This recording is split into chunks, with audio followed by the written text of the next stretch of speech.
Universitas Gadjah Mada resmi didirikan pada tanggal 19 Desember 1949 dan merupakan perguruan tinggi pertama yang didirikan oleh pemerintah Republik Indonesia setelah kemerdekaannya. Departemen Teknik Sipil dan Lingkungan adalah departemen tertua di Universitas Gadjah Mada. Pada awal pendiriannya bernama Bagian Teknik Sipil pada tahun 1945.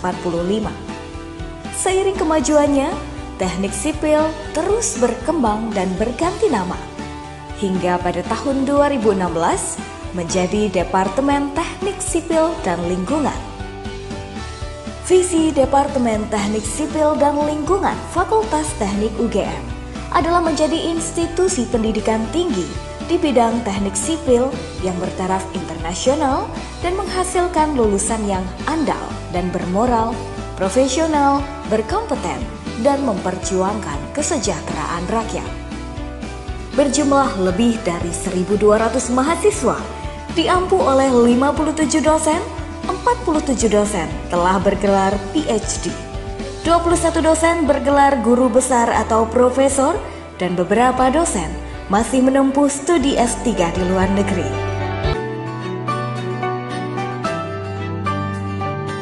Peralatan unggulan seperti shaking table, accelerometer, crane, dan lain sebagainya dimiliki oleh laboratorium struktur untuk menunjang kegiatan sivitas akademika dalam pelaksanaan praktikum, penelitian, dan pengabdian masyarakat. Laboratorium ini mendukung pengembangan riset bambu, cakar ayam, dan riset unggulan lainnya.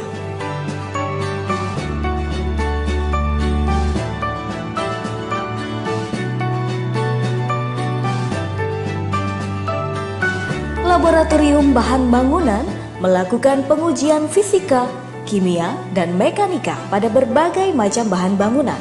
Dilakukan di laboratorium maupun di lapangan seperti uji palu beton atau uji bor inti dengan Universal Testing Machine, Compressive Testing Machine, Universal Test Machine, dan lain sebagainya.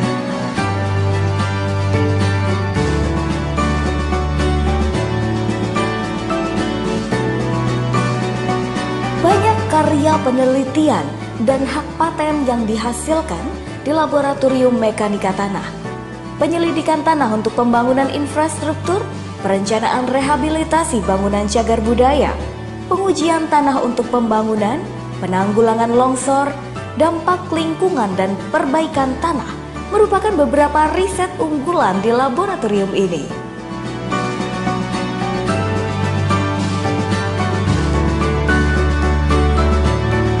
Sejak tahun 1994, Laboratorium Hidro telah memperluas aktivitasnya pada bidang kelautan dan pantai dengan penambahan berbagai macam fasilitas modern seperti saluran gelombang, saluran sedimen, cekungan gelombang, fasilitas indoor dan outdoor, termasuk akses pada sistem instrumentasi didukung oleh para ahli bidang keairan.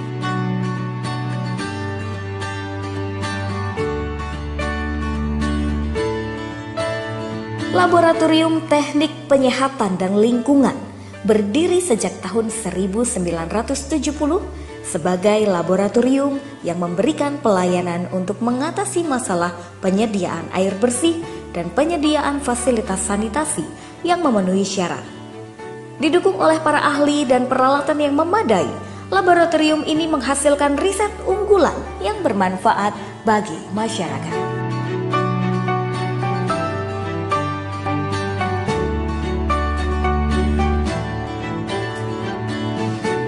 Kegiatan di Laboratorium Transportasi terutama difokuskan di bidang teknik jalan dan sistem transportasi. Untuk memenuhi layanan, Laboratorium Transportasi selalu meningkatkan kemampuan dan teknologi peralatan agar selalu dapat melaksanakan pelayanan mahasiswa, meningkatkan layanan penelitian, serta bekerja sama dengan instansi pemerintah dan masyarakat.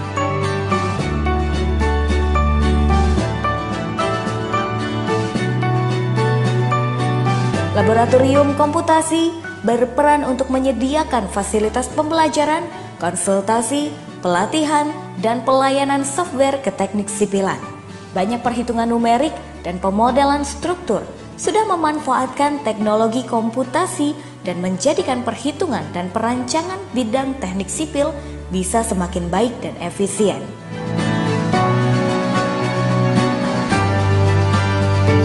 Sejak tahun 2007, UGM telah mengembangkan alat-alat deteksi dini tanah longsor. Alat-alat yang dikembangkan berupa extensometer sederhana, kemudian extensometer otomatis, digital, tiltmeter, dan lain sebagainya. 5 di antara alat-alat ini telah dipatenkan, kemudian pada tahun 2016 mendapatkan medali anugerah kekayaan intelektual dari Wakil Presiden Republik Indonesia. Paten yang kami kembangkan berjudul Sistem Cakarayam Modifikasi, merupakan pengembangan lanjut dari sistem Cakarayam temuan Prof. Setiatmo tahun 60-an. Sistem ini kita kembangkan bersama saya sendiri, Profesor Hari Kris tadi, dan Pak Mariadi. Sistem ini merupakan solusi alternatif untuk konstruksi jalan di atas tanah lunak dan tanah ekspansif, mendapat paten tahun 2011 untuk 25 tahun ke depan.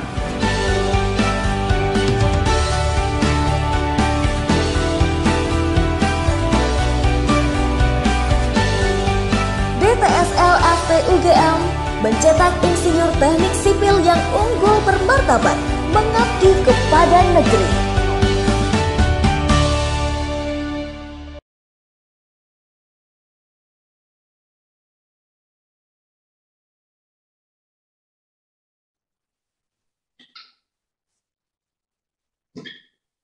Selamat pagi dan selamat berjumpa dengan kami dalam acara sosialisasi program studi sarjana Teknik Infrastruktur Lingkungan, Departemen Teknik Sipil dan Lingkungan, Fakultas Teknik Universitas Gadjah Mada.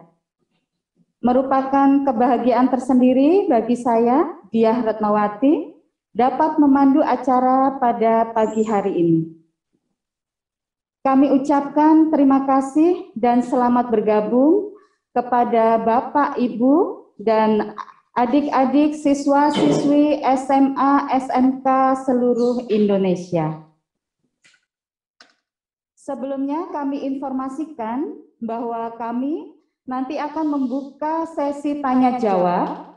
Silahkan bagi adik-adik dan Bapak, Ibu sekalian yang ingin mengajukan pertanyaan, bisa dituliskan di kolom chat di Zoom maupun YouTube. Jangan lupa menuliskan nama, asal sekolah bagi adik-adik, dan nama, alamat asal bagi Bapak Ibu yang ingin bertanya.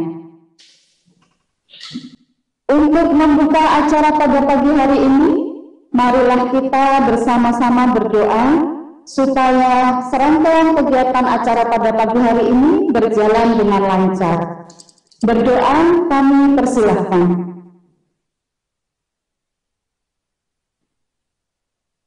Berdoa selesai. Sebelum kita mengikuti paparan dari pemateri tentang program studi sarjana Teknik Infrastruktur Lingkungan, mari kita dengarkan sambutan dari Ketua Departemen Teknik Sipil dan Lingkungan Fakultas Teknik Universitas Gadjah Mada. Kepada yang terhormat, Bapak Profesor Insinyur TUK Faisal Fatani, STMT PhD IPU ASEAN Eng, waktu dan tempat kami persilahkan. Assalamualaikum warahmatullahi wabarakatuh. Selamat pagi, salam sejahtera bagi kita semua. Yang saya hormati para pimpinan Universitas Gadjah Mada, pimpinan Fakultas Teknik Universitas Gadjah Mada, kepada para pengurus Departemen Teknik Sipil dan Lingkungan Fakultas Teknik Universitas Gadjah Mada, yang saya hormati Bapak Ibu dosen, dari Departemen Teknik Sipil dan Lingkungan Fakultas Teknik Universitas Gadjah Mada, dan Bapak Ibu dosen dari perguruan tinggi lainnya yang berkenan hadir pada pagi hari ini. Yang saya hormati para mahasiswa dan juga calon mahasiswa program studi sarjana Teknik Infrastruktur Lingkungan beserta keluarga, orang tua dan handai tolan di rumah masing-masing. Program studi baru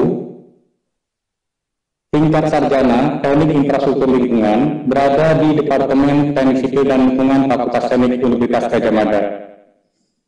Departemen ini memiliki 6 prodi. Untuk program studi sarjana atau S1 ada 2, yaitu program studi sarjana Teknik Sipil, dan yang kedua adalah prodi baru ini, yaitu prodi Teknik Infrastruktur Lingkungan. Untuk strata 2, kita memiliki 3 prodi, yaitu prodi Magister Teknik Sipil, prodi Magister Teknik dan Sistem Transportasi, serta prodi Magister Pengelolaan Bencana Alam. Dan juga kita memiliki 1 program doktor. Departemen Teknik Sipil dan Lingkungan Universitas Gadjah Mada memiliki 1.081 orang mahasiswa dengan 64 orang dosen, 21 diantaranya bergelar guru besar, dan 36 diantaranya adalah lulusan dari doktoral atau PhD. Khusus untuk program studi baru Sarjana Teknik Infrastruktur Lingkungan, ada 7 orang dosen yang khusus mendalami bidang ini dan nanti akan menjadi pengajar utama dari adik-adik calon mahasiswa, yaitu 1 orang guru besar dan 6 diantaranya adalah dari lulusan prodi doktor. Dan juga didukung oleh para dosen dari seluruh Departemen Teknik Sipil dan juga dari departemen atau fakultas lain, diantaranya dari geodesi, dari fakultas geografi, kemudian dari teknik mesin, teknik industri, teknik elektro, dan sebagainya. Jadi yang mendukung program studi baru ini, Teknik Infrastruktur Lingkungan, itu terdiri dari dosen-dosen yang berkompeten di bidangnya dari seluruh fakultas dari beberapa fakultas di Universitas Gadjah Mada. Departemen Teknik Sipil dan Lingkungan memiliki 7 lab dan ditambah 2 lab yang baru tahun ini, di mana 2 laboratorium yang ada di departemen kita ini khusus didedikasikan nanti untuk program studi sarjana Teknik Infrastruktur Lingkungan, yaitu Laboratorium Teknik Penyihatan dan Lingkungan serta Laboratorium di Kuningan. Ini 2 laboratorium utama yang akan mendukung program ini, dan kita juga memiliki laboratorium lain, laboratorium komputasi yang menyediakan banyak software yang terkait dengan ilmu infrastruktur lingkungan. Kemudian ada laboratorium hidrologi hidrolika, laboratorium struktur, laboratorium bahan bangunan, kemudian laboratorium mekanika tanah, laboratorium transportasi, dan lain sebagainya. Hari ini kita akan mengikuti sosialisasi dari program studi baru ini, dan nanti silakan adik-adik calon mahasiswa beserta keluarga, orang tua, handai tolan bisa bertanya sebanyak-banyaknya kepada salah seorang dosen yang berkompeten di bidang teknik infrastruktur lingkungan, yaitu Dr. Intan Supraba. Bertanyalah sebanyak-banyaknya, apa saja bidang yang akan dipelajari, kemudian peluang kerjanya nanti, dan apa-apa yang perlu dipersiapkan untuk dapat bergabung di program studi baru ini. Semoga acara sosialisasi hari ini berjalan lancar dan membuka kesempatan seluas-luasnya, sebanyak-banyaknya bagi seluruh peserta untuk dapat mengenal lebih jauh tentang program studi Teknik Infrastruktur Lingkungan. Semoga acara ini bermanfaat dan berjalan lancar. Dengan ini saya nyatakan acara sosialisasi program studi sarjana Teknik Infrastruktur Lingkungan dengan resmi dibuka dan semoga berjalan dengan lancar. Assalamualaikum warahmatullahi wabarakatuh. Selamat pagi, tetap sehat dan semangat. Salam sejahtera bagi kita semua.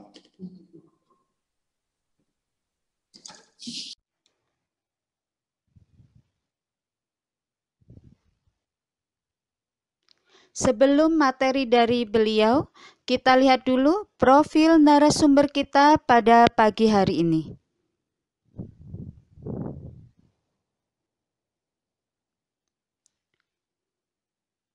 Narasumber kita pada pagi hari ini adalah Ibu Insinyur Intan Supraba, ST, MSc, PhD, IPM, ASEAN Eng. Tanggal lahir 17 November 1982. Educational background. Beliau adalah lulusan dari jurusan Teknik Sipil, Fakultas Teknik Universitas Gadjah Mada, Yogyakarta.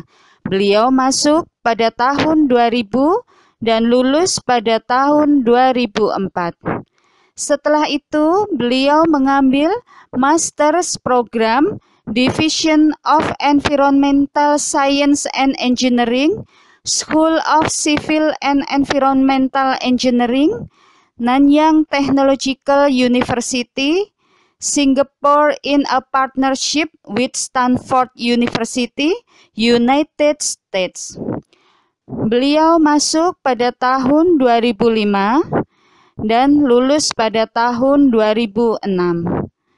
Beliau melanjutkan doktoral program Division of Field Engineering for Environment, Graduate School of Engineering, Hokkaido University, Japan. Beliau masuk pada tahun 2012 dan lulus pada tahun 2015. Setelah itu, beliau mengikuti Insinyur Profesional Madya Persatuan Insinyur Indonesia pada tahun 2016. Insinyur, Program Studi Program Profesi Insinyur, Fakultas Teknik Universitas Gadjah Mada pada tahun 2017 dan ASEAN Engineer Persatuan Insinyur Indonesia pada tahun 2019.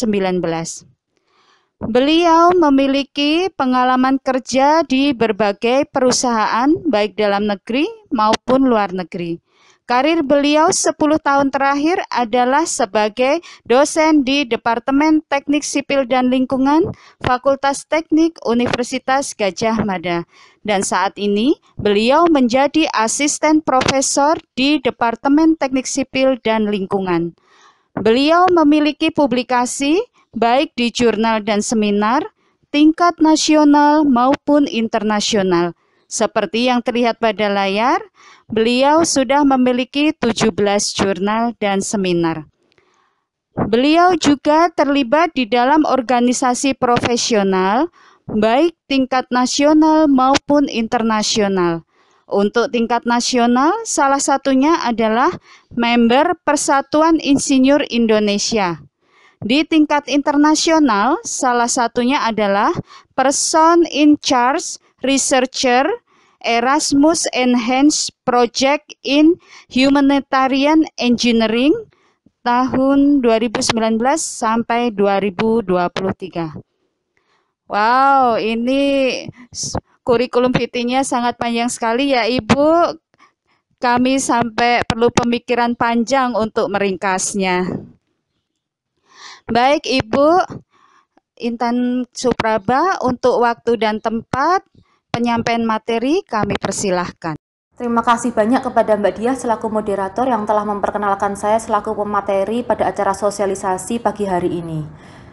Assalamualaikum warahmatullahi wabarakatuh. Salam sejahtera bagi kita semua. Shalom, Om Swastiastu, Namo Buddhaya, salam kebajikan. Selamat pagi kepada seluruh peserta yang telah bergabung baik melalui akun Zoom maupun YouTube channel kami. Seperti yang tadi telah disampaikan oleh Prof. Faisal selaku Ketua Departemen Teknik Sipil dan Lingkungan Fakultas Teknik UGM, pada tahun 2021 ini kami membuka program studi baru, sehingga pada pagi hari ini tanggal 5 Juni 2021 saya akan memaparkan materi terkait sosialisasi penerimaan mahasiswa baru program studi sarjana Teknik Infrastruktur Lingkungan. Jadi kami pada tahun ini membuka program studi sarjana Teknik Infrastruktur Lingkungan. Ya, mengapa kami membuka program studi ini?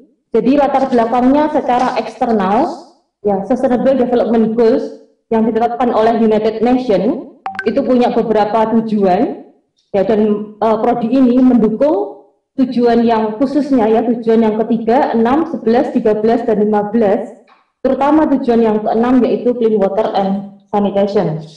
Ya, jadi bisa dilihat dari webnya United Nations ya, untuk tujuan yang ke-6 ini, di situ disampaikan fakta bahwa 1 dari 4 healthcare facilities itu masih kekurangan basic water service. Kemudian 6 dari 10 orang itu masih belum memiliki akses sanitasi yang layak, termasuk 3 dari 10 orang itu masih belum memiliki akses drinking water service yang layak. Jadi selain itu, pemerintah Indonesia juga sebenarnya menetapkan gerakan 100-0-100 ya, yang sebenarnya itu diharapkan tercapai pada tahun 2019. Jadi 100% itu harapannya kita sudah memiliki akses untuk air minum yang layak ya, jadi infrastruktur air minum yang layak. Kemudian 0% slum area, dan juga 100% akses sanitasi yang layak. Itu sebenarnya harapannya dapat dicapai pada tahun 2019. Tetapi seperti yang kita ketahui ya, sekarang di tahun 2021 dan memang target itu belum tercapai. Selain ini saya tunjukkan beberapa foto ya. Ini dokumentasi pribadi saya. Jadi yang sebelah kiri ini menunjukkan situasi di outlet ya, suatu IPAL. Jadi ini sudah di outlet, sudah di kolam yang terakhir, tetapi masih berwarna hijau akibat algae bloom. Ya, jadi ini suatu persoalan ya. Dan kalau kita bicara tentang algae bloom, itu tidak hanya persoalan nasional, tidak hanya persoalan di Indonesia, tetapi ini persoalan global. Jadi seperti Amerika Serikat pun, itu mereka juga masih mengalami persoalan algae bloom ini ya. Seperti diberitakan yang Lake Erie, itu yang merupakan sumber air baku untuk air minum ya penduduk di sana, itu juga karena mengalami algae bloom akibat limbah dari pertanian yang ada di sekitarnya. Ya, jadi N dan P-nya ya, itu yang memicu terjadinya algae bloom, dan mereka sendiri juga masih mengalami persoalan itu. Artinya kalau kita membicarakan tentang persoalan algae bloom, itu adalah global issue. Nah, ini risetnya sebenarnya dilakukan oleh mahasiswi S2 bimbingan saya gitu ya. Jadi kalau kita sudah mengalami persoalan seperti ini, kemudian teknik apa yang bisa kita lakukan untuk memanen alga itu gitu ya. Jadi untuk menghilangkan alganya itu dari badan air. Kemudian foto yang kedua dan ketiga ini sebenarnya ingin menunjukkan ya tentang isu krisis air yang masih terjadi di Indonesia gitu ya. Jadi ini kami ambil fotonya waktu kami ada kegiatan di Rembang. Ya, jadi sampai bisa terlihat tanahnya itu jadi retak ya, karena sudah kekurangan soil moisture. Kemudian foto yang ketiga ini sebenarnya ini foto di Embung Tegal Dowo ya, yang ada di Rembang. Ini situasi pada saat musim kemarau. Bahkan kami itu bisa foto di dalam embungnya karena sudah tidak ada air ya. Jadi laju evaporasinya sangat tinggi, sementara intensitas hujannya rendah.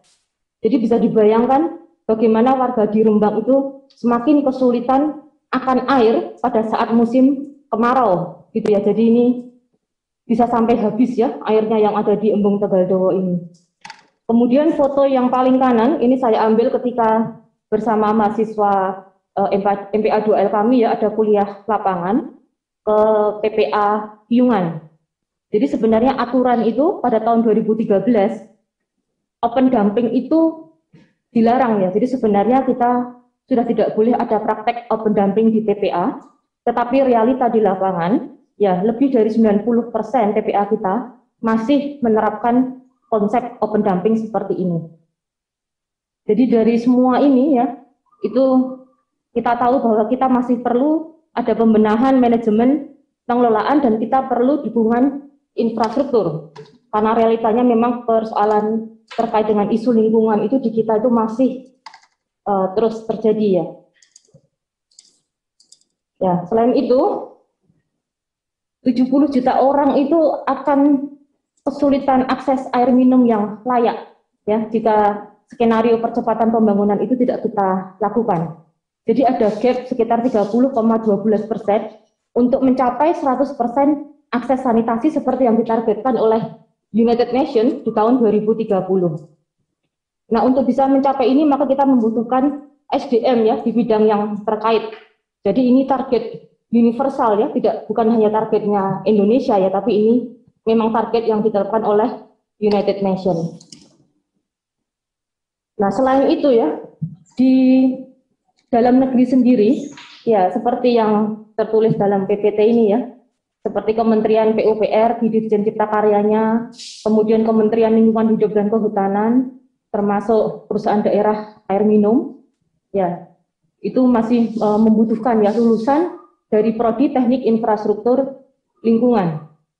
Termasuk ada peluang untuk bekerja di luar negeri juga ya, seperti di WHO, kemudian Environmental Protection Agency, dan juga konsultan-konsultan asing di luar negeri. Ya, jadi kalau tadi itu latar belakang eksternal, ya mengapa kami membentuk program studi baru ini secara internal, ya dosen di grup KBK Lingkungan, jadi di departemen kami itu ada 5 KBK, dan yang Bapak Ibu dosen di KBK Lingkungan itu memiliki publikasi ya terkait dengan beberapa topik penelitian ini yang sudah cukup banyak. Artinya ya kami didukung oleh SDM dosen gitu ya yang kami katakan, sehingga kami siap untuk membuka prodi ini. Selain itu, pada saat kami masih memiliki prodi teknik sipil saja ya, jadi prodi sarjana teknik sipil, sebenarnya mahasiswa teknik sipil itu sendiri banyak yang tertarik untuk mengikuti lomba-lomba yang di bidang infrastruktur lingkungan. Ini hanya contoh saja ya. Ini contoh mahasiswa yang waktu itu mengikuti lomba desain Eco Village ya, dan mereka berhasil meraih juara 1 ya, termasuk lomba terkait biaya modular ya. Jadi mahasiswa ini mengusung konsep rumah modular yang ramah lingkungan. Jadi kalau kalian perhatikan, itu sekarang semakin banyak lomba-lomba mahasiswa itu yang memang mengusung konsep tentang green building. Jadi saya sendiri banyak membimbing mahasiswa ya, itu yang terkait dengan green building. Walaupun sekarang sudah ada istilah baru yang semakin dipopulerkan ya, blue green infrastructure, blue green building, blue green cities gitu. Jadi tidak hanya greennya saja. Gitu. Jadi visi misi dari prodi ini itu bagaimana kami bisa menjadi prodi yang tentunya berkelas dunia tetapi berbasis kearifan lokal. Jadi harapan kami itu memang kami bisa menonjolkan local wisdom-nya ya. Jadi kita ingin menghasilkan lulusan itu yang berintegritas ya, tapi juga memiliki wawasan lingkungan dan juga keteknik sipilan. Nah, program education objektif kami itu kami ingin menghasilkan lulusan yang profesional tapi juga bisa inovatif ya, dan memiliki jiwa kepemimpinan, punya communication skill dan teamwork yang baik gitu ya. Jadi sebenarnya tentang hal ini mungkin saya bisa sharing ya. Kami dulu ada pertemuan ya dengan alumni kami, alumni dari teknik sipil yang bekerja di perusahaan-perusahaan BUMN, terutama yang sudah menempati posisi sebagai direktur ya. Jadi kami ingin mendapatkan masukan dari mereka gitu ya sebagai stakeholder, dan mereka menyampaikan bahwa oh masih banyak alumni kami gitu ya yang memang communication skill-nya itu kurang gitu ya, termasuk jadi takut untuk menyampaikan pendapat gitu ya. Jadi kurang rasa percaya dirinya untuk menyampaikan pendapat. Nah, hal-hal seperti itu yang sebenarnya kemudian kami tangkap dan kami mendesain kurikulum ini supaya bisa menghasilkan mahasiswa itu yang tidak hanya punya kemampuan teknis saja, tapi soft skill-nya juga bisa kami asah gitu ya. Jadi bisa memiliki jiwa leadership gitu ya, punya teamwork yang baik, dan tentunya juga berwawasan global gitu ya. Jadi bisa tahu isu-isu global. Nah, mungkin banyak yang bertanya juga, setelah kemudian lulus dari S1 ini, selanjutnya S2 itu kemana? Gitu. Nah, ini salah satunya saja ya, itu di departemen kami, tadi Pak Kadep sudah menyampaikan ada 6 prodi. Ya, di prodi S2 Teknik Sipil ada minat, itu Magister Pengelolaan Air dan air limbah. Jadi itu salah satu opsi ya. Setelah lulus dari prodi TIL ini nanti bisa kemudian lanjut ke MPA 2L. Nah, jadi ini learning objektifnya ya. Kita berharap lulusan kami nanti itu punya skill ya dalam hal infrastruktur lingkungan, khususnya ya infrastruktur untuk air minum, kemudian air limbah dan sampah, drainase, ya termasuk pencemaran udara. Jadi inginnya itu semua itu bisa kami sasar ya. Jadi segala isu pencemaran, air, tanah, udara, itu semua akan dipelajari di prodi ini. Dan dari mulai perencanaan ya, tentunya harus mampu merencanakan, sampai kemudian melakukan desain, konstruksi, dan yang biasanya di kita, ya kita bisa membangun tetapi kita tidak bisa memelihara. Jadi kita nanti juga tentunya ingin mengajarkan kepada mahasiswa ya, bagaimana kemudian maintenance-nya supaya tidak setelah terbangun kemudian mangkrak gitu ya. Jadi pemeliharaan ini hal yang penting. Nah, kami anggap prodi kami ini punya keunggulan karena lahirnya di Departemen Teknik Sipil dan Lingkungan. Jadi kurikulum kami ini beririsan dengan mata kuliah teknik sipil 33 SKS. Jadi 30%-nya itu sebenarnya mata kuliah yang ada di prodi teknik sipil. Jadi harapannya mahasiswa kami itu nanti tidak hanya bisa memahami tentang prosesnya saja, tetapi memang memiliki kemampuan tentang infrastrukturnya itu sendiri, gitu ya. Jadi bisa mendesain bagaimana mendesain instalasi pengolahan air, mendesain instalasi pengolahan air limbah, kemudian seperti di TPA tentang sampah, bagaimana bisa mendesain modern landfill dan seterusnya. Ya, jadi punya ilmunya itu semua ya, end-to-end solution. Tentunya kami berharap ya nantinya prodi ini juga bisa terakreditasi ABET, seperti prodi S1 Teknik Sipil kami sudah terakreditasi ABET, dan tentunya prodi ini kami juga targetkan akan terakreditasi ABET, sehingga ketika kami mendesain kurikulum ini, sudah kami desain ya sesuai dengan standar ABET. Ya, jadi ini beberapa capaian pembelajaran yang telah kami tetapkan untuk prodi ini ya. Itu jadi termasuk tadi yang saya sampaikan ya, yang poin gede ini, harapannya mahasiswa itu punya kemampuan bekerja sama dalam tim multidisiplin. Jadi nantinya juga kami akan mengajarkan beberapa software ya untuk mensimulasikan banyak hal ya terkait isu-isu lingkungan. Jadi ini kurikulumnya ya. Ya, jadi di ABET itu penekanan basic science itu harus kuat. Jadi kami punya tetapi juga belajar di prodi lain ya, termasuk dengan yang prodi teknik sipil tadi, dan dosen-dosen pengampunya itu sendiri memang tidak hanya dari prodi ini saja ya. Jadi ini kalau ini dosen home base-nya. Kalau bicara tentang dosen home base itu adalah yang dosen yang memang ada di grup KBK lingkungan. Jadi saat ini ada kami bertujuh ya.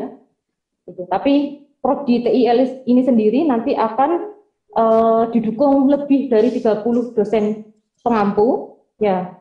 Utamanya tentunya juga dari prodi teknik sipil, kemudian ada dari Departemen Teknik Kimia, Teknik Geologi, termasuk fakultas lain seperti MIPA, Ekonomi, Hukum ya. Jadi kami didukung oleh lebih dari 30 dosen pengampu.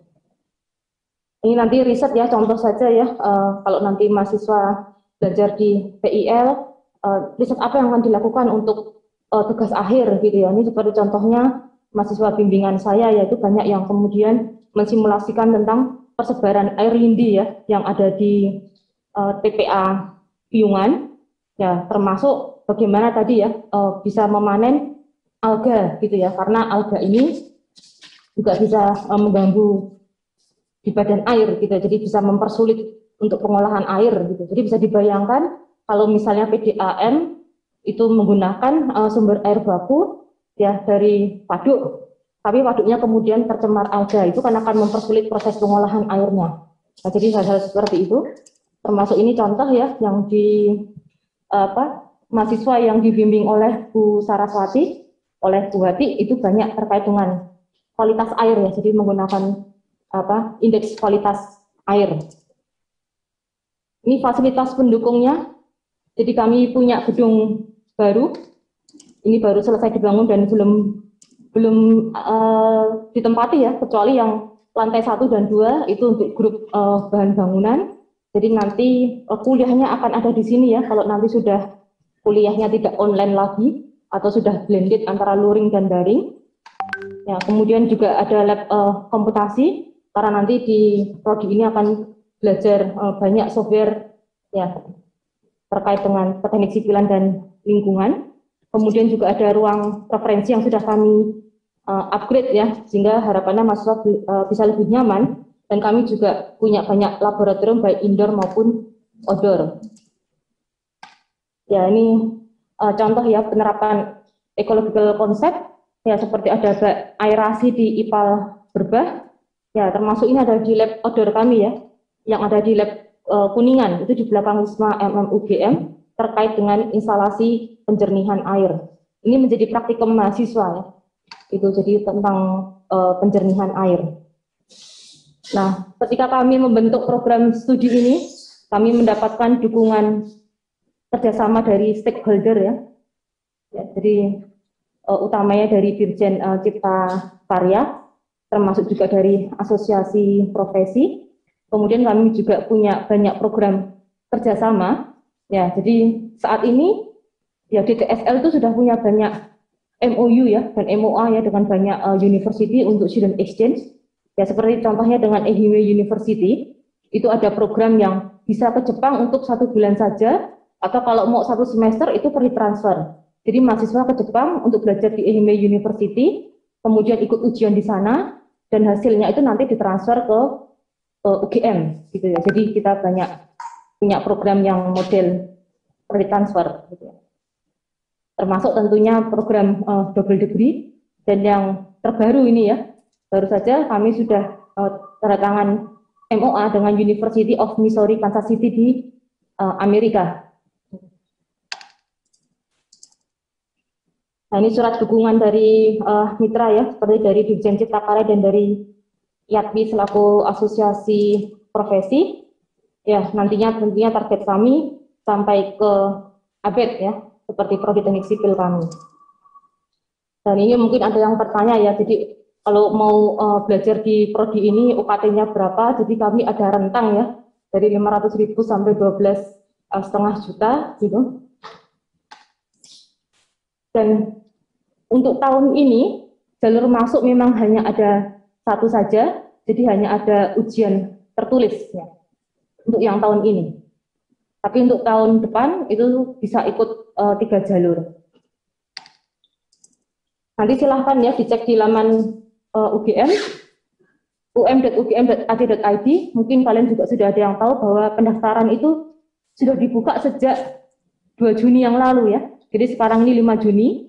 Jadi sebenarnya pendaftaran sudah dibuka pada tanggal 2 Juni. Silahkan bagi yang berminat bisa segera mendaftar. Dan nanti pelaksanaannya itu pada tanggal 19 sampai 28 Juni. Jadi silahkan nanti dicek di laman um.ugm.ac.id ini ya. Nah, kalau ada yang bertanya tentang apakah ada beasiswa gitu ya. Ini beberapa contoh saja ya beasiswa yang ada. Kalian bisa mencoba ya apply ke beasiswa bidik misi. Termasuk nanti kalau sudah menjadi mahasiswa kami, di kami itu ada yang namanya beasiswa Yatsigama ya, itu beasiswa bergulir. Jadi ada banyak sekali peluang beasiswa yang bisa kalian coba. Ya, jadi itu dulu presentasi dari saya, mudah-mudahan kalian berminat ya untuk bisa bergabung dengan prodi baru kami ini ya, prodi Teknik Infrastruktur Lingkungan. Ya, terima kasih atas perhatiannya. Silahkan kalau ada pertanyaan. Waktu saya kembalikan ke Mbak Dia selaku moderator. Terima kasih, Ibu. Terima kasih. Terima kasih sekali kepada Ibu Intan Supraba yang telah menyampaikan materi. Ini materi sangat menarik sekali, nggih, tentang permasalahan air minum dan lingkungan yang ada di sekitar kita yang mungkin sebenarnya banyak sekali terjadi permasalahan nggih Ibu nggih untuk air minum dan masalah lingkungan baik masalah sampah ini. Kemudian tadi sudah dijelaskan juga bahwa untuk prodi ini nanti akan terakreditasi ABET nggih Ibu. Jadi teman-teman tidak perlu khawatir. bertanya-tanya nanti apakah prodi ini akreditasinya apa, tidak perlu khawatir lagi. Kemudian untuk pembukaan pendaftaran tadi sudah dibuka nggih Ibu, nanti bisa dicek di halaman UGM ACID. Demikian tadi dari Ibu Intan. Ini Ibu, kami buka untuk sesi tanya jawab nggih Ibu nggih dengan para audiens gitu. Monggo silahkan, nanti yang belum menyiapkan pertanyaan silahkan disiapkan, langsung kirimkan pertanyaan di kolom chat di YouTube maupun di Zoom. Silahkan semuanya, mau tanya apa nanti akan dijawab oleh Ibu Intan Supraba. Nah ini Bu, ada pertanyaan ini Bu terkait program studi baru ini. Ada yang bertanya, tahun ini membuka untuk program studi ini ya Ibu ya. Monggo silahkan. Ya. Terima kasih Mbak Dia. Ya, jadi memang program studi ini masih baru ya. Jadi kami itu baru buka angkatan tahun pertama itu tahun 2021 ini. Ya, jadi memang baru di tahun 2021 ini akan menjadi angkatan yang pertama. Angkatan baru, angkatan baru, paling ya, baru. angkatan yang paling baru, jadi yang pertama. Oke, kemudian ini ada pertanyaan dari Syahid Indrajaya Ibu ini.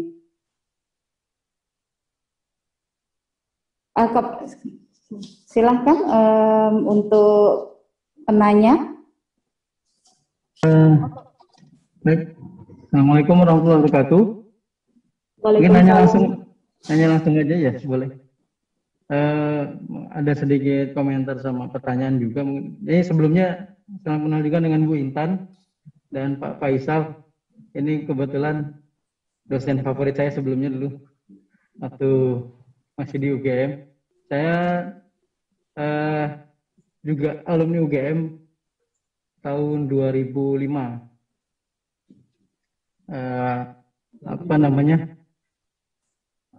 Waktu itu masih teknik sipil ya, ininya ya.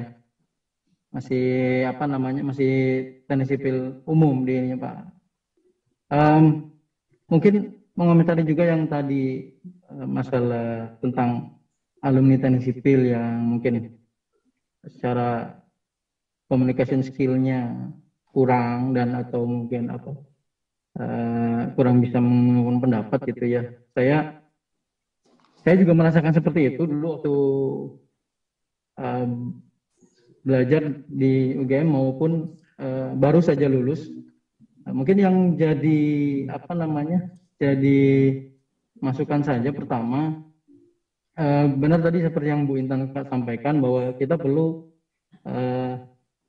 punya wawasan global karena banyak hal yang di luar sana teknologi-teknologi itu yang mungkin kita dapat di perkuliahan ataupun di apa namanya di program-program studi kita, tapi kurang bisa membayangkan atau mungkin melihat secara langsung gitu ininya. Nah, tapi mungkin semoga sekarang sudah dari UGM sendiri sudah bisa memfasilitasi bagaimana informasi global itu bisa tersampaikan secara utuh, secara apa namanya maksimal untuk bisa kita membayangkan sebenarnya kondisi seperti itu bagaimana dan apa saja kendala-kendala yang saat ini dihadapi gitu.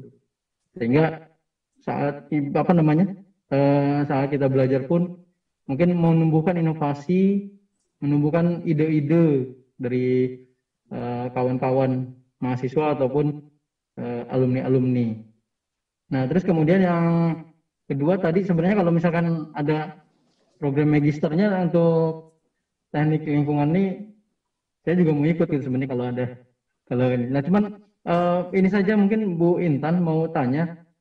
Tadi kan jalur masuknya itu pertama melalui ujian tulis ya Bu ya untuk saat ini ya. Nah, terus yang untuk tahun depan mungkin bisa dibuka 3 jalur gitu. Nah, yang jadi pertanyaan saya kan sekarang ada beberapa sekolah yang mungkin tidak formal Bu ininya. Apa namanya? Seperti mungkin tidak SMU atau SMK sederajat gitu kan, tapi ada juga yang tidak formal yang mereka juga lulusannya menggunakan ujian persamaan, Bu. Nah, itu apakah bisa diakomodir gitu di apa namanya ketika setingkat SMA mereka ujian dengan ujian persamaan gitu. Itu saja, Bu, mungkin pertanyaannya. Assalamualaikum warahmatullahi wabarakatuh. Ya, waalaikumsalam warahmatullahi wabarakatuh. Ya, jadi ini sepertinya ini syahid kawan saya nih ya. Ini sepertinya yang bertanya nih tadi teman seangkatan saya ya, dari sipil 2000. Ya. Jadi tadi terkait pertanyaannya ya, itu ya terkait tadi yang bagaimana mahasiswa bisa tahu mengenai isu global. Jadi tadi seperti yang saya sampaikan ya, jadi Bapak Ibu dosen itu semuanya kan pasti melakukan riset gitu ya. Jadi riset-risetnya itu tentunya kami selalu update ya dengan isu-isu yang terkini. Tadi seperti misalnya saya kasih contoh tadi tentang algae bloom yang itu merupakan isu global gitu. Nah, itu dikenalkan ke mahasiswa ya dengan cara ya mereka sendiri diinfokan tentang itu ya. Jadi pada saat perkuliahan disampaikan gitu bahwa ini ada isu-isu seperti ini yang dialami tidak hanya di Indonesia tetapi bahkan juga di Amerika Serikat. Artinya kan kemudian mahasiswa menjadi tahu gitu ya. Oh, ada persoalan lingkungan seperti itu gitu ya, yang itu merupakan isu global. Ya termasuk kemudian topiknya itu sendiri. Kalau saya sendiri biasanya kemudian saya tawarkan ya sebagai topik riset gitu. Jadi kalau mahasiswa tertarik untuk mengambil itu ya, jadi mereka bisa terlibat langsung gitu ya untuk bisa menyelesaikan isu tersebut. Jadi seperti saya kasih contoh ya, sudah banyak mahasiswa bimbingan saya khususnya yang dari S2 MPA2L yang memang itu risetnya tentang algae bloom tadi ya. Jadi di lokasi yang berbeda-beda. Ada yang di Bali, itu di instalasi pengolahan air limbah, kemudian juga ada yang di Waduk Sermo, gitu ya, karena Waduk Sermo itu juga tercemar oleh alga. Jadi termasuk topiknya itu ada yang terkait dengan algae harvestingnya, jadi lebih kepada tekniknya, bagaimana cara memanen alga, gitu ya, seperti yang di Bali itu membandingkan antara teknik flokulasi gitu dengan filtrasi. Nah, sementara kalau yang di Waduk Sermo itu lebih kepada mengidentifikasi. Jadi sebenarnya sumber-sumber pencemar alga itu dari mana, gitu ya. Jadi untuk mendapatkan jawaban, ya sumber pencemaran itu sendiri dari mana itu yang di mapping, gitu ya. Jadi kita perlu tahu dulu dari mana. Nah, jadi itu terus continue, gitu ya. Kemudian setelah tahu itu solusinya apa. Jadi kita kan ingin sampai, kita kan harus problem solving, gitu ya. Nah, salah satunya yang kemudian saya tawarkan itu bagaimana mencoba membangun bioswale, gitu ya. Jadi dengan menggunakan beberapa jenis tanaman yang berbeda, kemudian nanti akan diteliti tanaman mana yang mampu menyaring N dan P yang terbaik. Gitu. Jadi saat ini kalau yang untuk bioswale sendiri itu sedang dilakukan oleh mahasiswa S2 bimbingan saya ya, jadi Mas Rizky namanya. Jadi itu sedang berjalan, jadi masih ongoing. Nah, jadi caranya mengenalkan ke mahasiswa ya seperti itu, gitu ya. Dari kami dosen juga selalu update untuk mengetahui isu-isu global. Ya, kemudian tentunya mengajarkan itu ke mahasiswa pada saat kuliah, termasuk untuk bisa lebih tahu ya lebih dalam kan tentunya harus terlibat di situ. Ya, jadi dengan cara mengerjakan riset itu ya untuk TA maupun tesisnya. Gitu. Baik, terima kasih atas pertanyaannya. Semoga tadi sudah bisa menjelaskan. Kita lanjut ke pertanyaan setelahnya. Saya ingatkan kembali. Mohon bagi Bapak Ibu, adik-adik yang ingin bertanya, silahkan tuliskan pertanyaan di kolom chat maupun kolom YouTube. Jangan lupa menuliskan nama, asal sekolah bagi adik-adik, atau nama dan alamat bagi Bapak Ibu yang bertanya. Silahkan. Ibu, ini ada pertanyaan kedua ini Ibu, dari Ibu Hamidah. Nah, berapa sih Bu jumlah kuota mahasiswa untuk TIL tahun ini, yang tahun pertama ini Bu? Ya, jadi daya tampung TIL ini 40 ya. Oh, 40 ya, 40. Ya. Dan ini memang nantinya akan menjadi satu kelas saja. Ya. Jadi bukan paralel lalu menjadi kelas dan A dan B gitu, ya, tapi betul. Dalam satu kelas saja dengan daya tampung 40. Gitu. Ya. Wah, untuk pertama ini hanya sedikit ya Ibu ya. Jadi monggo silahkan bagi yang mau bergabung, secepatnya mendaftar, persyaratannya disiapkan, semoga nanti bisa lolos karena memang kuota hanya untuk 40 mahasiswa begitu nggih Ibu. Kemudian ini Bu, pertanyaan yang ketiga dari Faisal Adam dari SMA Muhammadiyah 1 Yogyakarta. Terima kasih Mas Faisal atas pertanyaannya. Ini pertanyaannya, mau izin bertanya apakah prodi ini terbuka untuk sosium Ibu? Ya, jadi Ibu. memang ya, makasih. Jadi di UM ini kan nanti bisa memilih ya. Ada kelompok yang untuk Saintek atau untuk Soshum maupun yang campuran, jadi Saintek dan Soshum. Mungkin yang perlu saya sampaikan di sini memang prodi Teknik Infrastruktur Lingkungan ini memang terkaitnya dengan yang Saintek ya. Yang Saintek memang ya, yang Saintek. Ya, jadi nanti memang mata kuliahnya itu sendiri nanti didesain gitu ya, yang memang untuk kelompok yang Saintek. Tadi seperti yang saya sampaikan ya, 25%-nya sendiri itu basic science ya. Itu.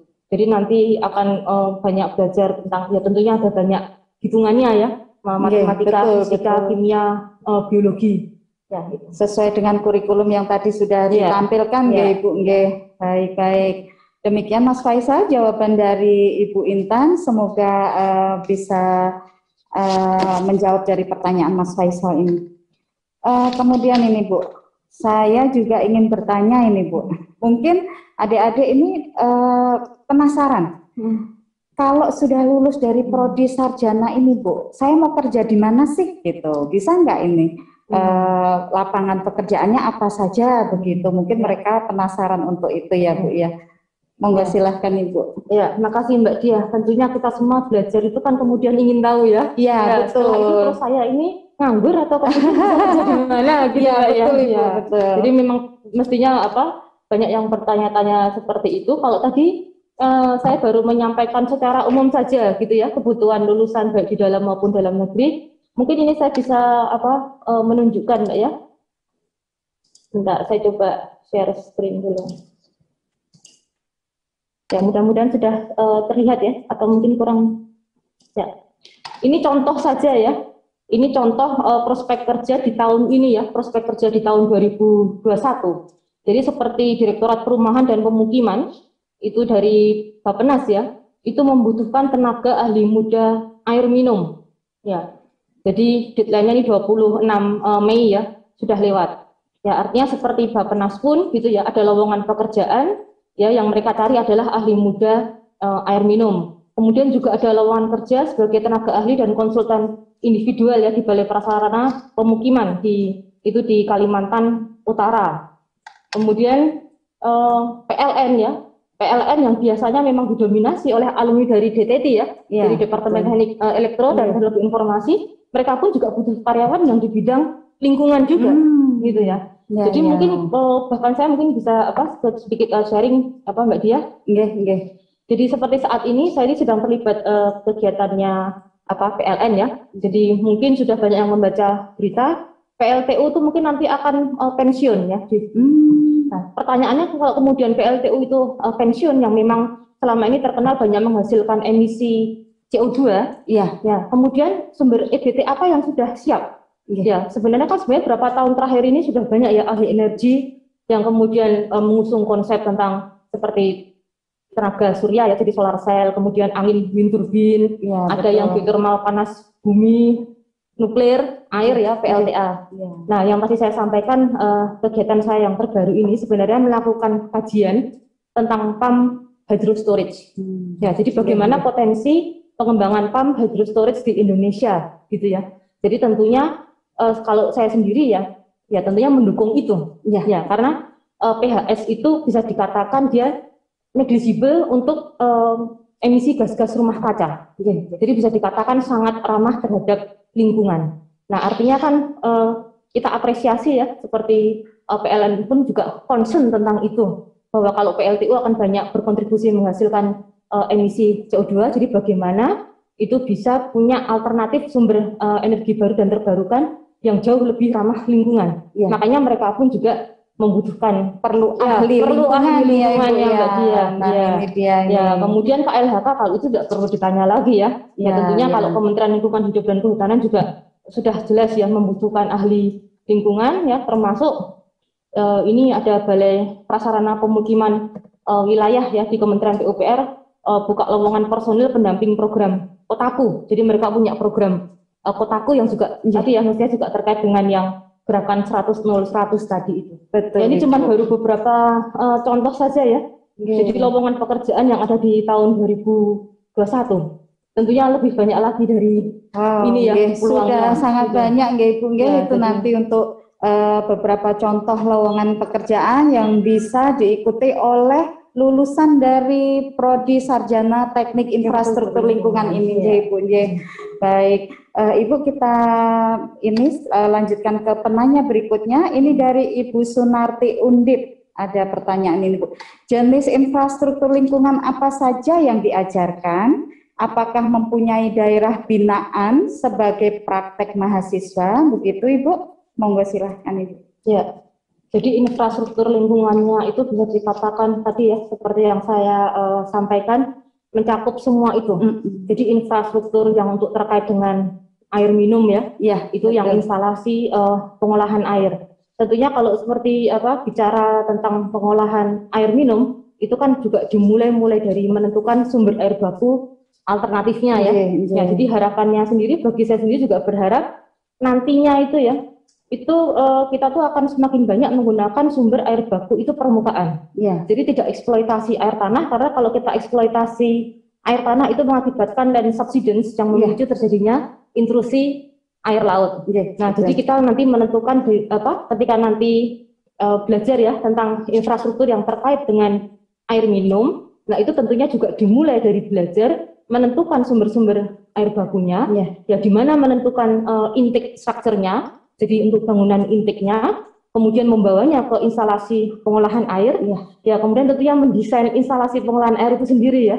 Jadi prosesnya di situ harus ada apa saja, seperti kalau ada sedimentasi awal, koagulasi, flokulasi dan seterusnya sampai desinfeksi, gitu ya. Jadi sampai kemudian belajar setelah sudah airnya itu ready, ya untuk didistribusikan ke pelanggan, tentunya juga mahasiswa itu harus mampu ya mengetahui bagaimana mendesain sistem jaringan perpipaannya itu sendiri.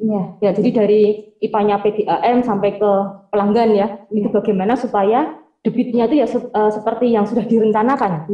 Kalau inginnya 10 liter per detik ya benar-benar nanti pelanggan mendapatkan itu. Jadi itu contoh yang untuk infrastruktur air minum. Nah, kita juga belajar semua. Jadi infrastruktur air minum, kemudian yang untuk air limbah itu jadi mendesain instalasi pengolahan air limbah ya, baik yang terpusat maupun yang komunal. Karena kalau seperti di Indonesia itu kita tuh banyak ya, di DIY saja ada banyak yang namanya IPAL komunal, yang mungkin itu kalau di negara maju mereka tidak menggunakan itu. Ya semuanya terpusat. Itu justru kekhasan di kita itu tadi. Kita punya banyak IPAL komunal, kemudian juga yang untuk drainasenya, bagaimana mendesain saluran drainase, dan yang perlu saya sampaikan, kita semua inginnya tuh sekarang eco-friendly. Jadi mungkin kalau dulu ya, seperti zaman saya belajar, itu masih yang bagaimana kalau ada suatu kejadian hujan, air hujan itu yang ada di permukaan secepatnya itu dibuang ke saluran drainase yang terdekat. Nah sekarang ini kita sudah mengenalkan yang namanya drainase ramah lingkungan. Jadi yang mazhab pro air, gitu ya. Jadi bagaimana kalau ada suatu kejadian hujan, air itu kalau bisa 100% itu kita tabung, yang kita katakan sebagai rainwater harvesting. Jadi tidak dibuang ke saluran drainase terdekat, tapi bagaimana sebanyak mungkin ya, itu kalau bisa 100% itu kita panen. Dan itu metode pemanennya ada banyak sekali, itu yang nanti akan dipelajari di prodi ini juga, bagaimana cara memanennya, begitu ya. Nah, termasuk juga belajar tentang infrastruktur sampah, gitu. Karena persoalan sampah di kita itu ya masih persoalan klasik yang belum terselesaikan. Jadi bisa dikatakan semua itu akan dipelajari di prodi teknik infrastruktur lingkungan. Baik Ibu. Demikian Ibu Sunarti jawaban dari Ibu Intan. Semoga jawabannya bisa menjelaskan dari pertanyaan tadi ya. Kemudian ini Bu, selain mengikuti kuliah nih Bu, teori di dalam kelas. Nah, apakah nanti di prodi ini juga akan ada banyak kegiatan praktek gitu Bu? aktivitas yang dilakukan untuk kegiatan praktek ini apa saja, Bu? Ya, jadi nantinya itu memang beberapa mata kuliah itu didesain supaya ada praktikumnya. Ya, jadi contohnya ya itu praktikum mahasiswa ambil sampel air di sungai. Ya, kalau di kita tuh biasanya karena yang melintasi UGM itu kali belik itu Mbak Dia.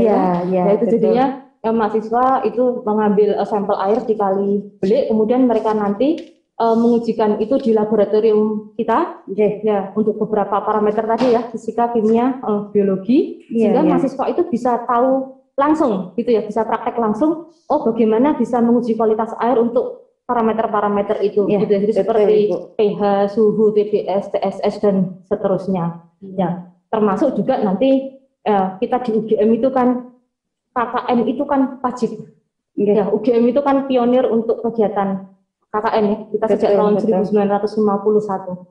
Jadi pada saat kegiatan KKN itu juga harapannya mahasiswa bisa mengaplikasikan ilmunya gitu ya untuk menyelesaikan tadi ya persoalan-persoalan terkait lingkungan tadi. Jadi kalau tadi tentang desa binaan, ya memang ada beberapa dosen yang sudah punya desa binaan gitu ya, seperti ada yang di Banjarnegara gitu, termasuk dulu saya sendiri juga inginnya ada yang di daerah Kulon Progo gitu ya, tapi sempat terhenti karena pandemi ini. Jadi memang peluang itu banyak karena memang kewajiban dosen sendiri salah satunya adalah pengabdian masyarakat, dan KKN itu sendiri di UGM adalah wajib. Baik Ibu, mengingat waktu sudah siang. Ini satu pertanyaan lagi ini Bu, ini ada satu pertanyaan lagi. Kemampuan seperti apa sih yang diperlukan untuk bisa kuliah di prodi ini, Bu? Misalnya harus lebih mampu di bidang apa gitu, Bu? Di bidang mata kuliah apa gitu, biar nanti bisa lancar nih kuliah di prodi Sarjana Teknik Infrastruktur Lingkungan ini. Nah, jadi sebenarnya kalau basicnya itu ya tentunya diharapkan mahasiswa itu mampu menguasai yang basic science itu tadi ya. Karena mata kuliah ini kan tentunya kita semuanya itu menghitung ya.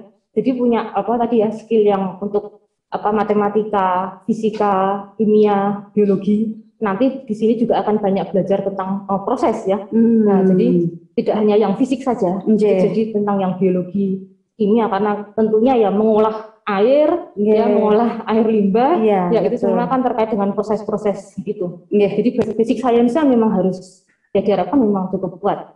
Baik Ibu.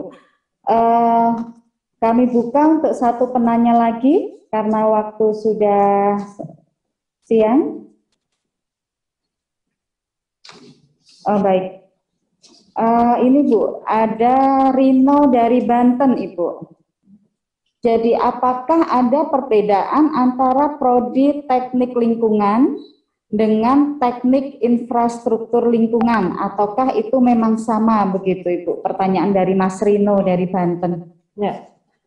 Jadi sebenarnya yang prodi teknik lingkungan yang umumnya ada ya, itu tadi yang seperti saya sampaikan itu banyak penekanan itu kepada prosesnya gitu. Proses itu misalnya tadi ya, kita mau mengolah air, kemudian membutuhkan proses koagulasi, flokulasi. Ya. Nah, kemudian dalam proses itu berarti kita harus menggunakan bahan koagulan itu apa? Seperti kalau kita umumnya aluminium sulfat, gitu ya. Berarti itu kan terkait dengan prosesnya, gitu. Atau kemudian sekarang ini sedang zamannya membran nanofiltration, gitu. Betul. Nah, tapi yang kita harapkan, jadi itu yang untuk prodi teknik lingkungan. Mengapa nama prodinya kita ini ada ditekankan di infrastrukturnya? Ya, karena kami berharapnya mahasiswa itu nanti ilmunya itu memang benar-benar komprehensif ya, jadi end-to-end solution, tidak hanya memahami tentang prosesnya, tapi mereka juga mampu untuk mendesain bangunannya itu sendiri. Itu yang biasanya orang teknik sipil ya, tapi sebenarnya itu nanti juga akan itu harus bisa dikuasai oleh mahasiswa dari prodi TIL ini. Betul Ibu. Jadi proses dan juga kemampuan untuk membangun infrastrukturnya itu sendiri, ilmunya di situ. Makanya kenapa tadi waktu presentasi saya sampaikan irisannya dengan prodi teknik sipilnya kita itu 33 SKS. Itu cukup banyak ya. 30% itu. 30%. Ya, jadi nanti mahasiswa juga akan dapat ilmu tentang struktur beton, ya, struktur baja, fondasi, ya itu seperti Pak Kadep kita ahlinya untuk geoteknik ya, belajar fondasi dari beliau nanti. Ya. Baik, Bapak, Ibu, adik-adik sekalian, demikian tadi sesi tanya jawab dengan Ibu Intan Supraba. Semoga jawaban-jawaban dari beliau ini bisa membuka pengetahuan kita tentang Prodi Sarjana Teknik Infrastruktur Lingkungan ini. Jadi adik-adik bisa semakin berminat untuk masuk menjadi bagian dari Prodi Sarjana Teknik Infrastruktur Lingkungan ini. Untuk selanjutnya mari kita lihat terlebih dahulu video profil dari Prodi Sarjana Teknik Infrastruktur Lingkungan ini, supaya Bapak, Ibu, dan adik-adik semua bisa lebih meyakinkan diri untuk ikut bergabung pada Prodi Sarjana Teknik Infrastruktur Lingkungan.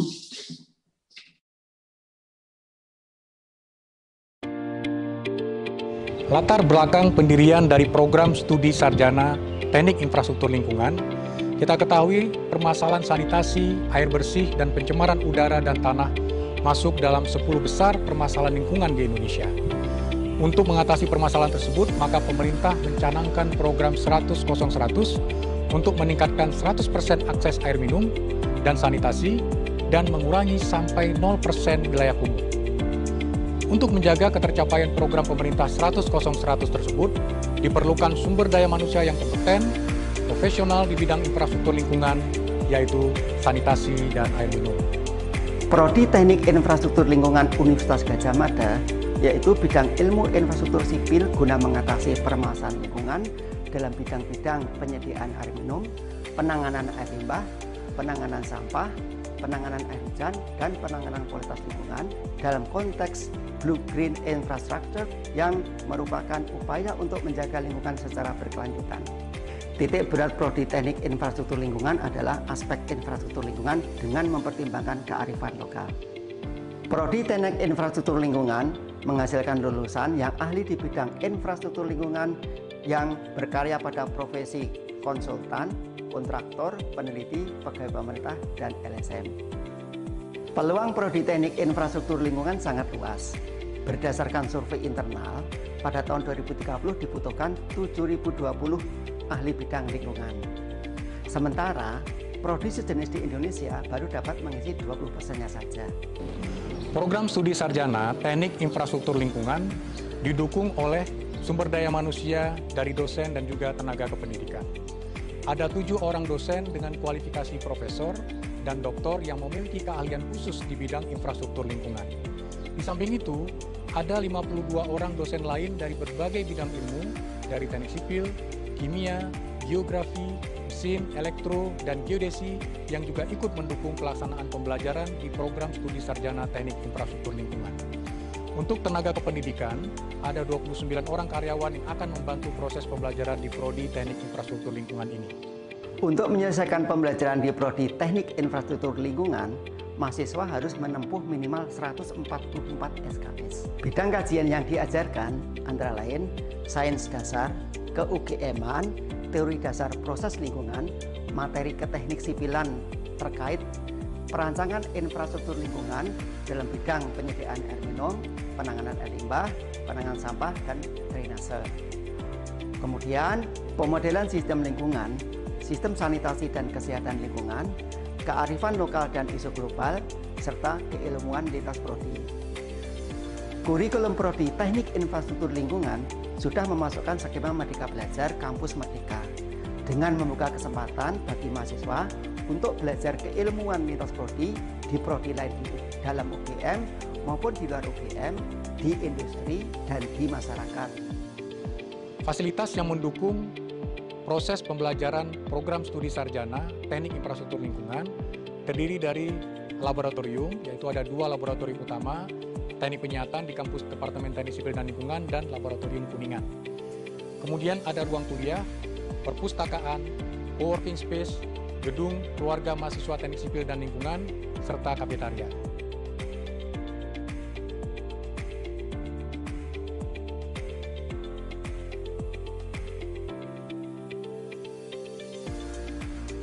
Adapun kegiatan kemahasiswaan dari Prodi Sarjana Teknik Infrastruktur Lingkungan akan menjadi satu dengan kegiatan kemahasiswaan teknik sipil yang sudah secara rutin memiliki aktivitas seperti mengikuti berbagai kompetisi keteknik sipilan dan lingkungan, mengikuti Pekan Ilmiah Mahasiswa Nasional, mengelola buletin atau majalah bidang teknik sipil yaitu Kelaperon, mengadakan kompetisi Civil in Action, dan berbagai kegiatan kemahasiswaan lainnya yang mungkin untuk berkembang di tahun-tahun mendatang.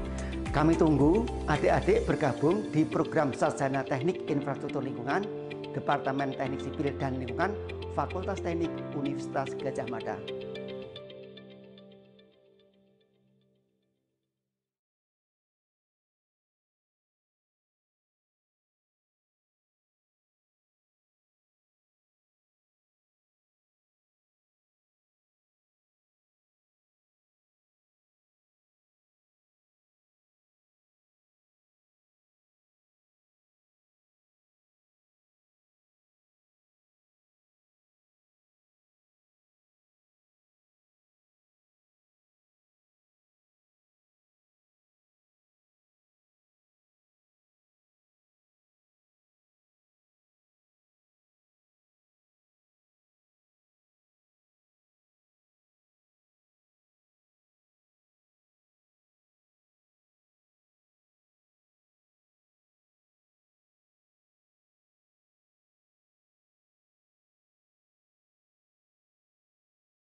Lulusan Prodi Sarjana Teknik Infrastruktur Lingkungan ini, mari kita dengarkan dari Bapak Fikri Febrianto STMN yang sudah hadir bersama kita di acara ini. Yang saat ini beliau adalah menjabat sebagai Kasih Pelaksanaan Wilayah 1 PPK Perencanaan Balai Prasarana Permukiman Wilayah Bengkulu. Sebelum ke beliau, kami bacakan dulu untuk kurikulum vitae dari Bapak Fikri Febrianto. Nama Fikri Febrianto STMN, tempat tanggal lahir Jakarta 21 Februari 1988. Kemudian untuk pendidikan beliau S1 di Teknik Sipil Universitas Diponegoro, masuk pada tahun 2006 dan lulus pada tahun 2010. Untuk S2-nya beliau mengambil di S2 Magister Pengelolaan Air dan Air Limbah, Departemen Teknik Sipil dan Lingkungan, Fakultas Teknik Universitas Gadjah Mada.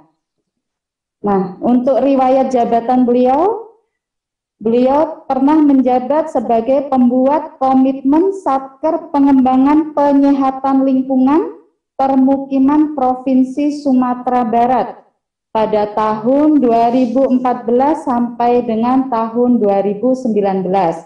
Setelah itu, beliau pernah menjadi Kepala Seksi Perencanaan dan PPK Perencanaan pada tahun 2019 sampai dengan tahun 2020.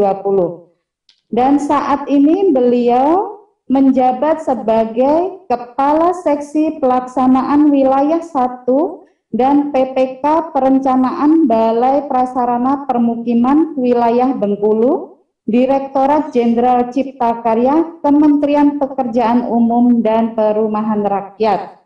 Nah, tersebut adalah kurikulum vitae dari beliau. Langsung saja kita persilahkan kepada Bapak Fikri Febrianto. Silakan untuk dapat menyampaikan. Ya, bismillahirrahmanirrahim. Assalamualaikum warahmatullahi wabarakatuh. Selamat siang Bapak Ibu. Mohon izin saya buka masker karena memang sendiri di ruangan jadi nggak perlu pakai masker Pak ya. Nah, jadi yang saya hormati Bapak Ibu, Bapak Ketua Departemen Teknik Sipil dan Lingkungan beserta Bapak Ibu dosen, Bapak adik-adik siswa SMA, SMK yang hadir pada Zoom pada hari ini. Ini sebetulnya saya agak kurang percaya diri nih bicara di depan dosen-dosen saya semua gitu. Jadi mohon izin nanti kalau ada salah atau mungkin informasi yang kurang tepat, mohon koreksinya Bapak Ibu. Ada Pak Budi Kamulian di sini, juga ada mungkin Bapak Ibu yang juga dulu dosen saya, ada Prof. Sunyoto dan juga Sri Puji Saraswati, itu juga dosen pembimbing saya begitu.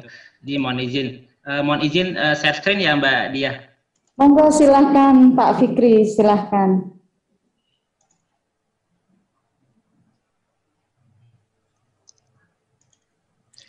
Ya, mungkin sesuai dengan informasi dari Mbak Dia, jadi mungkin saya akan sedikit menjelaskan tentang prospek apa-apa saja yang bisa dikerjakan oleh ahli-ahli teknik di bidang infrastruktur lingkungan. Ini tadi sudah disampaikan kurikulum vitae-nya. Mungkin saya akan menjelaskan memang di Kementerian PUPR yang tempat saya bekerja saat ini ada 3 sektor utama yang menjadi perhatian di Direktorat Jenderal Cipta Karya Kementerian PUPR, yaitu air minum, air limbah domestik, dan juga persampahan. Ini adalah 3 sektor utama yang menjadi perhatian kita untuk ditangani karena memang permasalahannya masih cukup kompleks dan sangat berat begitu, sehingga kita concern di 3 permasalahan ini gitu. Kemudian ini ada permasalahannya, masih ada 27 juta penduduk yang belum memiliki akses air minum layak, dan juga 54 juta penduduk belum memiliki akses sanitasi yang layak. Dan masih ada 25 juta ton sampah per tahun yang belum terkelola dengan baik. Jadi ini adalah permasalahan di negara kita yang sangat kompleks dan sudah menahun begitu, belum bisa terselesaikan sampai hari ini. Dan kami di Kementerian PUPR akan terus melakukan kebijakan-kebijakan untuk menyelesaikan permasalahan yang ada di 3 sektor ini gitu. Dan tentu saja permasalahan ini tidak bisa kita selesaikan tanpa ahli-ahli yang didukung oleh Bapak Ibu dari universitas di Indonesia ini, termasuk Universitas Gadjah Mada, karena memang kami sangat kekurangan ahli-ahli di bidang-bidang 3 sektor ini, terutama yang sangat kekurangan begitu. Nah, kita coba bicara tentang mayor project, kegiatan-kegiatan yang sudah kita laksanakan. Mungkin tadi Bu Intan sudah banyak menjelaskan terkait dengan infrastruktur yang mau dikerjakan oleh ahli-ahli infrastruktur lingkungan. Nah, ini salah satunya adalah sistem penyediaan air minum. Ya, ini saya contohkan saja yang di Umbulan, ini kapasitasnya 4.000 liter per detik. Dan ini total anggarannya itu mencapai 2 triliun gitu.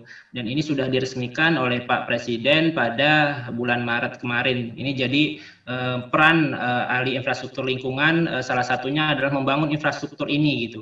Ini adalah contoh saja dari puluhan atau mungkin ratusan spam-spam yang sudah dibangun dengan para ahli-ahli infrastruktur lingkungan yang sudah ada, dan tetap masih kita kekurangan tenaga ahli yang handal begitu yang bisa menyelesaikan infrastruktur ini. Ini salah satu saja yang mayor project gitu. Kemudian juga ini kalau yang air limbah, ini salah satu contoh saja adalah Denpasar Sewerage Development Project, dan ini sudah beroperasional sejak 2008 sebetulnya. Ini total anggarannya 562 miliar. Ya, ini adalah pengolahan air limbah domestik. Jadi masyarakat di Denpasar dan sekitarnya ini air limbahnya sudah dikelola begitu di dalam DSDP ini. Jadi lingkungannya bersih dan juga turis-turis bisa nyaman untuk berturis di Bali gitu. Untuk di Jogja sendiri sebetulnya sudah ada, contohnya adalah Sewon ya, IPAL Sewon. Ini adalah salah satu contoh infrastruktur yang pengolahan air limbah yang skala kota begitu, yang sudah terbangun oleh salah satunya juga oleh Kementerian PUPR begitu. Ini contoh-contoh kegiatan, dan ini sudah banyak sekali dibangun, ada di Jambi, Sumatera Selatan, dan banyak sekali, dan tetap masih kita akan terus bangun ke depannya karena memang belum keseluruhan kota-kota besar mendapatkan bantuan terkait sewerage ini. Kemudian TPA, ini juga salah satu prospek ke depannya kita akan lakukan pembangunan TPA karena kita masih punya permasalahan persampahan yang cukup kompleks. terutama dalam pengolahan di akhirnya begitu. Nah, ini adalah salah satu TPA Sampah Manggar Kota Balikpapan yang sudah dibangun. Ini diresmikan oleh Bapak Presiden juga waktu itu bersama Menteri PU dan juga ada Mendagri dan lain sebagainya. Ini total anggarannya ada 150 miliar. Ini juga menjadi infrastruktur penting. Ini bukti pentingnya adalah ketika Pak Presiden hadir begitu untuk bisa meresmikan TPA begitu. Jadi ini infrastruktur yang sangat penting dan ini didukung oleh para ahli-ahli teknik infrastruktur lingkungan begitu. Kemudian kalau ada pertanyaan apakah kita hanya membangun infrastruktur di 3 sektor itu, tidak juga. Memang karena setiap ada kehidupan pasti ada 3 sektor itu, air minum, air limbah, dan domestik, karena kita pasti membutuhkan air minum dan menghasilkan air limbah dan sampah. Ini adalah salah satu proyek juga yang sedang kita rencanakan, yaitu KEK Batang Kendal Jawa Tengah yang ini sedang dilakukan untuk kawasan industri. Jadi sarjana-sarjana lingkungan kami di Direktorat Jenderal Cipta Karya juga dilibatkan dalam penyusunan perencanaan ini, yaitu untuk pengolahan air limbahnya, TPST-nya, dan juga spam-nya. Jadi ini kami juga dilibatkan begitu karena memang penting setiap ada kehidupan memiliki 3 sektor itu untuk ditangani. Kemudian kalau mungkin ada yang pernah mendengar Ibu Kota Negara, ini di Kalimantan Timur, kita juga terlibat dalam proyek ini. Ya tentu saja dalam 3 sektor itu, yaitu air minum, air limbah, dan persampahan. Jadi ini adalah proyek juga yang kita terlibat. Jadi bukan hanya ahli-ahli bangunan gedung atau arsitektur yang wajib terlibat di sini, tapi justru ahli-ahli infrastruktur lingkungan, air minum, air limbah, dan persampahan juga dibutuhkan di sini untuk merencanakan 3 sektor ini. Mungkin itu yang bisa saya sampaikan. Ini beberapa contoh infrastruktur yang sudah kita laksanakan di Kementerian PUPR, baik yang besar-besar maupun yang berbasis masyarakat. Tadi kalau ada bahasa dari Bu Intan terkait dengan rekrutmen di Balai Prasarana Pemukiman Wilayah di beberapa provinsi, itu betul sekali. Kami di Balai Bengkulu yang sekarang saya bekerja, itu rata-rata setiap tahun kita harus meng-hire 60 fasilitator, konsultan individu, dan lain sebagainya yang itu tentu saja dengan jurusan infrastruktur lingkungan. Dan ini untuk menangani proyek-proyek seperti ini, seperti PAMSIMAS untuk yang air minum, kemudian SANIMAS, ini contoh PAMSIMAS begitu, kemudian juga ini PAMSIMAS, kemudian ada beberapa juga yang SANIMAS. Jadi memang kita sangat membutuhkan dan sangat kekurangan Bapak Ibu. Jadi kami di Balai Bengkulu sendiri sangat kekurangan ahli-ahli di bidang lingkungan gitu. Bahkan kadang-kadang kami paksakan teknik sipil untuk mengerjakan proyek-proyek lingkungan, padahal itu bukan keahliannya, tapi karena tidak ada pilihan yang mendekati lingkungan hanya teknik sipil, jadi kami meng-hire teman-teman dari teknik sipil. Mungkin itu Bapak Ibu yang bisa sekedar saya sharing begitu, mudah-mudahan bisa menambah informasi dan pencerahan kepada adik-adik semua dan juga Bapak Ibu di Departemen Teknik Sipil dan Lingkungan Universitas Gajah Mada gitu. Terima kasih Bapak Ibu.